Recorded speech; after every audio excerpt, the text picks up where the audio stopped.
Msononyoko nina lapho kumaskanda ngisanazi kade nganigcina zinja.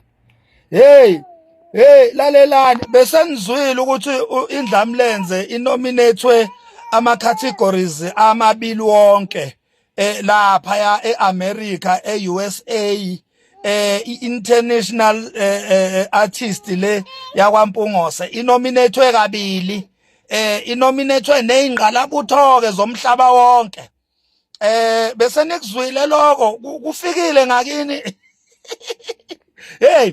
Lalelani kunesigubhu se-album esizayo njoba kuzoqala uNovember njena kule nyanga esizoyiqala kunesigubhu se-album isibhaxi simbambamba se-album esizayo esizokhishwa indlamlenze uKhuzani umfokaMpungose. Hayibo besenizwile ukuthi nalapha kuma what yini leya nama-SADMA unominatiwe kule album ukuthi ahlosule i-album of the year laphana bese nikongidlala nini yona lento lena lama award lawa album kaKhuzani ya nominatewa laphana ukuthi yohlosula enye futhi album of the year. Hayi ngeke bafana.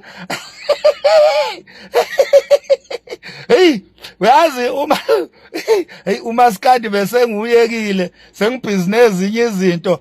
Hayibo anishoni ingoma yethu sinomfana omncane laphana umashonisa le ethi isigwili sempuphu la ngisho khona izibonge nenkosi phakathi.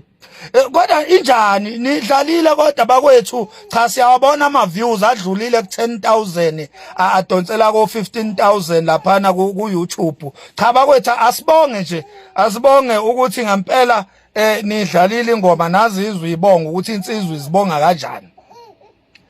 Kodwa uKhuzani bakwethu noma abantu sebelele phansi ubashaya noma sekusela umndondo uyaqedelela nje uKhuzani. Ayikho phela into nje ukuthi umuntu angafike anominatwe la eSouth Africa kwi best album of the year aphinde ayonominatwa internationally eUSA ayonominatwa hayi kanye kabili eUSA kabili umculo kaMaskandi ngealbum e100% Maskandi.